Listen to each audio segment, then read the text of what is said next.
नमस्कार दोस्तों, मैं हूं आपका दोस्त और होस्ट अमित और आपका हमारे चैनल टूरिस्ट स्पॉट मिर्जापुरी में स्वागत है।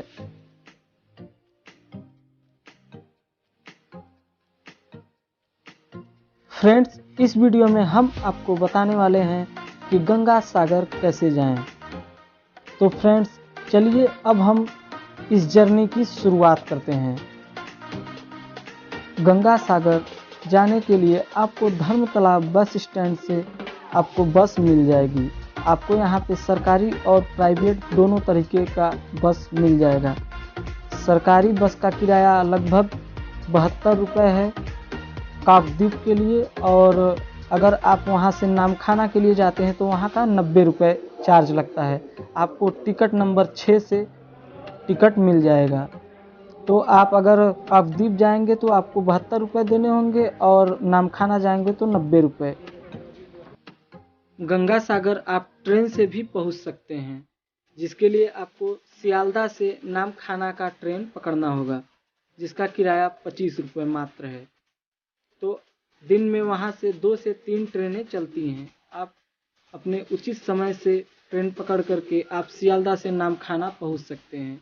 फिर वहां से आपको 2 किलोमीटर पास में ही नामखाना फेरी घाट है, वहां से आपको फेरी पकड़ना होगा। फिर वहां से फेरी पकड़ के 11 किलोमीटर की दूरी पर गंगा सागर है। गंगा सागर आप प्राइवेट क्रूज से भी जा सकते हैं, जिसका जनरल क्लास का किराया 1200 रुपये और प्रीमियम क्लास का किराया 1400 रुपये, जो कि केवल सैटरडे और संडे को ही चलता है।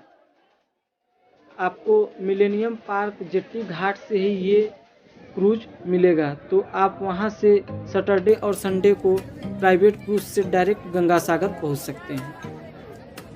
अब हम सबसे आसान रास्ते की बात करते हैं। जब हम धर्मोतला से बस पकड़ेंगे तो काकद्वीप के लिए यहीं पे आपको बस मिलेगी। यहीं से आपको गंगा सागर के लिए जाना है। यहाँ से आपको जुज्जू से गंगा सागर के हार्वर्ड पॉइंट तक पहुँचना होगा, जो कि आप देख सकते हैं कि यहाँ पे लोग और मैं भी जुज्जू से ही यहाँ हार्वर्ड पॉइंट के पास पहुँच रहा हूँ। मैं आपको इसी तरीके से वीडियो में आगे दिखा रहा हूँ कि गंगा सागर कैसे जाना है। टैक्सी स्टैंड यहाँ पे पीछे था, जो कि छोड़ चुका है अभी। तो हम इस समय हार्वर्ड पॉइंट के पास जा रहे हैं। यहाँ पे आप अगर आएंगे तो इधर पीछे से ही आपको दिख रहा होगा जो टैक्सी स्टैंड है, यहीं पे ही आप रुक जाएंगे और फिर वहाँ से आपको कुछ दूर पैदल जाना पड़ेगा आगे। ये मेरे सामने हार्वर्ड पॉइंट है, जहाँ से आपको कुचबेरिया घाट के लिए फेरी मिलेगी। और यहाँ सामने आप देख सकते हैं कितनी लंबी कतार में लोग श्रद्धालु लगे हुए हैं। यहाँ पे आम दिनों में थोड़ी सी कम भीड़ रहती है, लेकिन वैसे इस समय मकर संक्रांति का सीजन है, तो इस समय काफ़ी ज़्यादा संख्या में लोग यहाँ पे आए हुए हैं। तो चलिए अब हम अपनी जर्नी कुचबेरिया घाट के लिए शुरू करते हैं हार्वर्ड पॉइंट से।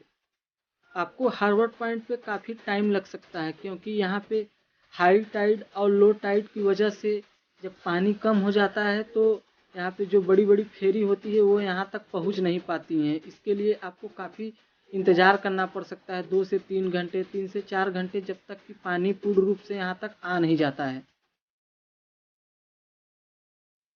हार्वर्ड पॉइंट से आप ऐसे ही फेरी पकड़ करके कुचबेरिया घाट की तरफ मूरी गंगा नदी से होते हुए जाएंगे। गंगा नदी को ही यहाँ पे मूरी गंगा बोलते हैं। तो आप इस समय मूरी गंगा नदी से होते हुए कुचबेरिया घाट की तरफ पहुँचेंगे।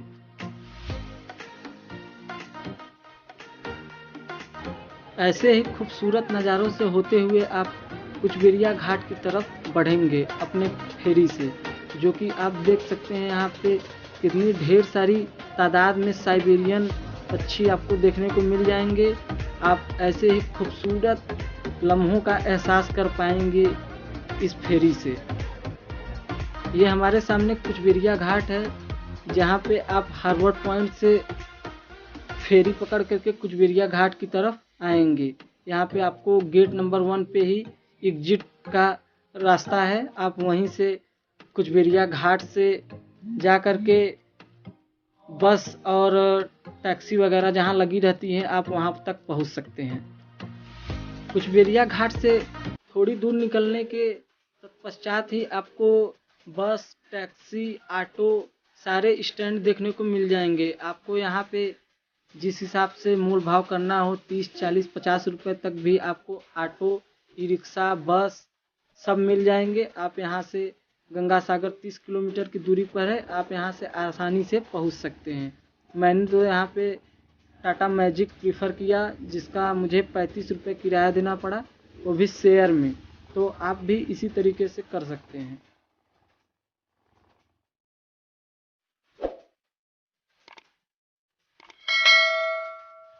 जब आप कुचबेरिया घाट से गंगा सागर की तरफ चलने लगेंगे तो आपको कुछ ऐसे ही खूबसूरत नज़ारों का लुत्फ़ मिलता रहेगा। आप ऐसे ही खूबसूरत रास्तों से होते हुए गंगा सागर का आनंदमय यात्रा पूरा कर सकेंगे।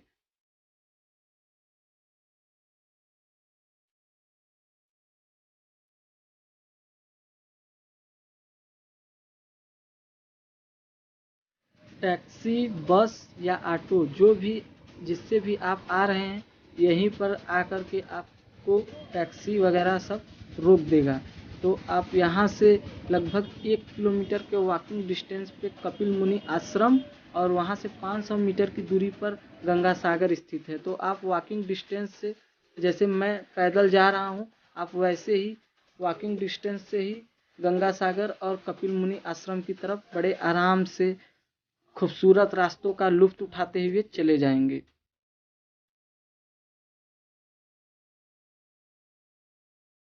कपिल मुनि आश्रम आपको मेरे इस वीडियो में दिख रहा होगा। आप यहाँ पे आकर के पूजा अर्चना कर सकते हैं। इससे थोड़ी ही दूरी पर 500 मीटर की वॉकिंग डिस्टेंस पे गंगा सागर स्थित है। तो आप वहाँ से पैदल ही 500 मीटर की दूरी पर स्थित गंगा सागर पहुँच सकते हैं, जो कि मैं पैदल ही वहाँ से 500 मीटर की दूरी पर जहाँ पे लोग जा रहे हैं ऐसे ही मैं चला गया। वैसे ही आप भी इसी तरीके से पैदल ही पहुँच जाइएगा, आप गंगा सागर पहुँच जाएंगे। यहाँ पे आपको सामने दिख रहा होगा लोग पूजा पाठ कर रहे हैं और लोग स्नान भी कर रहे हैं गंगा सागर में।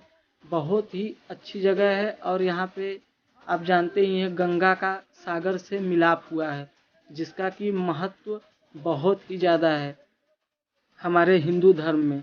तो आप ज़रूर आइए गंगा सागर का एक बार यात्रा करने के लिए। गंगा सागर यात्रा थोड़ा सा कठिन ज़रूर है, इसीलिए इस यात्रा को बोला जाता है सब तीर्थ बार बार, गंगा सागर एक बार। मैं भी जब पहली बार गया हूँ तब मुझे समझ में आया है कि आखिर ये यात्रा इतनी कठिन क्यों है। बहुत ज़्यादा तो कठिन अब नहीं रहा, लेकिन पहले इससे भी ज़्यादा कठिन हुआ करता था।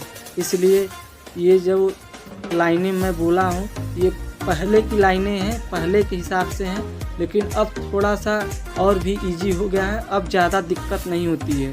तो आप जब भी आएंगे आसानी से यहाँ पे गंगा सागर पहुँच सकते हैं और यहाँ का लुत्फ़ उठा सकते हैं। आशा करते हैं कि आपको यह वीडियो अच्छा लगा होगा और आपको गंगा सागर पहुँचने से रिलेटेड सारी जानकारियाँ सुव्यवस्थित तरीके से मिल गई होंगी। अगर आपको किसी भी तरीके का कोई भी दिक्कत हो तो आप कमेंट बॉक्स में ज़रूर अपना क्वेश्चन पुटअप करें।